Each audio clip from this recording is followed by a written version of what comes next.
नमस्कार। आज हम बात कर रहे हैं जीएसटी के एक बहुत ही अहम पहलू पर, ई-वे बिल। जी। लगभग हर बिजनेस जो सामान भेजता है उसके लिए ये जानना जरूरी है।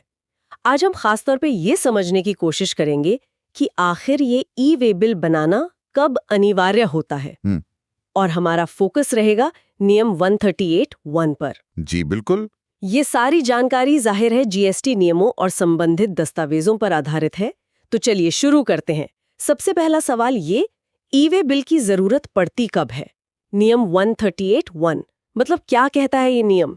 देखिए, नियम 138(1) काफी सीधा है। ये कहता है कि अगर आप जो माल भेज रहे हैं उसकी कंसाइनमेंट वैल्यू, हाँ, मतलब पूरी खेप की कीमत अगर वो 50,000 रुपए से ज्यादा है तो ई-वे बिल बनाना अनिवार्य है। अच्छा। और ये मुख्य रूप से 3 स्थितियों में लागू होता है। पहली, जब माल की मूवमेंट किसी सप्लाई के संबंध में हो, मतलब बिक्री, ट्रांसफर, ऐसा कुछ। ठीक है। दूसरी, जब मूवमेंट सप्लाई के अलावा अन्य कारणों से हो, जैसे आप अपनी एक ब्रांड से दूसरी माल भेज रहे हैं। हाँ, या कोई जॉब वर्क के लिए, प्रदर्शनी के लिए। बिल्कुल। या फिर तीसरी स्थिति है जब किसी अपंजीकृत व्यक्ति से आवक सप्लाई, मतलब इनवर्ट सप्लाई आ रही हो। अच्छा, तो ये 50,000 रुपए की जो लिमिट है ये सबसे अहम है। जी। लेकिन ये कंसाइनमेंट वैल्यू तय कैसे होती है? इसमें क्या सिर्फ माल की कीमत होती है या फिर टैक्स वगैरह भी जुड़ता है? ये बहुत लोग पूछते हैं। हाँ, ये बहुत जरूरी पॉइंट है। देखिए, कंसाइनमेंट वैल्यू निकालने के लिए सेक्शन 15 के हिसाब से माल का मूल्य लेते हैं। ओके। मतलब जो आपके इनवॉइस में या बिल ऑफ सप्लाई या डिलीवरी चालान में लिखा है। ठीक। और अहम बात यह है कि इसमें लगने वाला सेंट्रल टैक्स, मतलब सीजीएसटी, स्टेट या union territory tax, SGST, UTGST, integrated tax, IGST, और अगर कोई सेस है, वो सब शामिल होता है। ओह, तो मतलब टैक्स जोड़ के 50,000 पार हो रहा है या नहीं ये देखना है। बिल्कुल। टैक्स इंक्लूसिव वैल्यू देखनी है एक तरह से। अच्छा। इसमें एक और ध्यान देने वाली बात है। मान लीजिए आपके इनवॉइस में टैक्सेबल सामान भी है और कुछ एग्जेम्प्ट यानी कर मुक्त सामान भी है। हाँ, होता है कई बार। तो कंसाइनमेंट वैल्यू गिनते समय एग्जेम्प्ट सप्लाई की वैल्यू को शामिल नहीं किया जाएगा। सिर्फ टैक्सेबल वैल्यू और उस पर लगने वाला टैक्स ही गिना जाएगा 50,000 की लिमिट के लिए। ये तो बहुत दिलचस्प है। अच्छा, इसे ठीक से समझने के लिए वो भानु प्रताप शू मैन्युफैक्चरर्स वाला उदाहरण लेते हैं, है ना? हाँ, वो उदाहरण अच्छा है। मान लीजिए पंजाब की ये रजिस्टर्ड कंपनी गुजरात के रिटेलर को 48,000 रुपए के जूते बेच रही है और उस पर 18% जीएसटी लग रहा है। तो 48,000 का 18% हुआ 8,640। सही। तो यहाँ कंसाइनमेंट वैल्यू क्या हुई? तो यहाँ आप जोड़ेंगे 48,000 रुपए जो माल का मूल्य है प्लस 8,640 रुपए जीएसटी। हाँ। ये हो गया 56,640 रुपए। अब क्योंकि ये 50,000 रुपए से ज्यादा है तो ई-वे बिल बनाना पड़ेगा। जी बिल्कुल। इस केस में ई-वे बिल अनिवार्य है।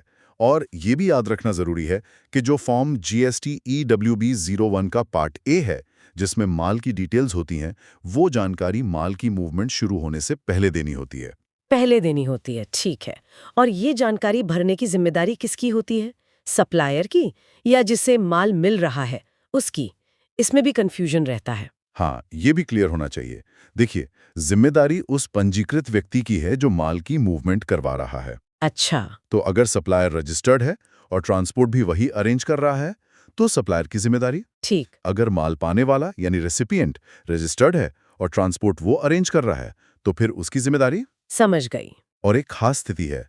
मान लीजिए कोई अपंजीकृत सप्लायर है, अनरजिस्टर्ड, और वो किसी पंजीकृत खरीदार को माल भेज रहा है।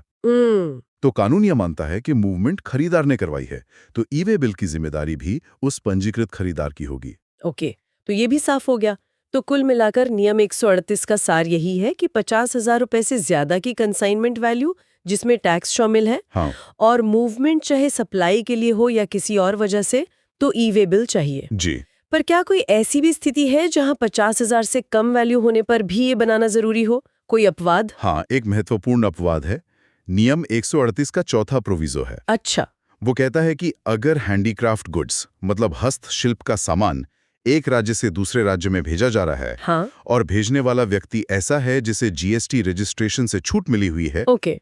तो फिर कंसाइनमेंट वैल्यू चाहे जो भी हो, 50,000 से कम भी हो, तब भी ई-वे बिल बनाना अनिवार्य होगा। ओह, ये हैंडीक्राफ्ट गुड्स के लिए खास नियम है। जी। इंटर स्टेट मूवमेंट के लिए, हाँ। अगर भेजने वाले को रजिस्ट्रेशन से छूट है। ठीक है, तो मतलब ज्यादातर बिजनेस के लिए तो वही 50,000 की सीमा और मूवमेंट का कारण ही मुख्य है, बस हैंडीक्राफ्ट जैसे कुछ खास मामलों को ध्यान में रखना है। बिल्कुल सही। ये समझना भी जरूरी है कि ये ई-वे बिल प्रणाली क्यों है।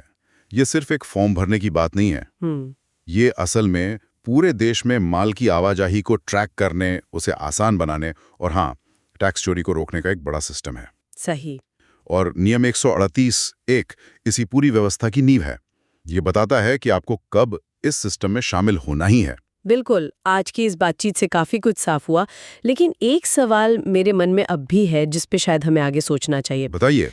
अगर ट्रांसपोर्ट के दौरान मान लीजिए माल एक ट्रक से दूसरे ट्रक में शिफ्ट करना पड़े, बीच रास्ते में गाड़ी बदलनी पड़े, तो उस मौजूदा ई-वे बिल का क्या होता है?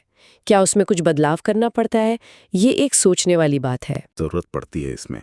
शायद इस पर अगली बार बात कर सकते हैं। हाँ, जरूर। चलिए आज के लिए इतना ही।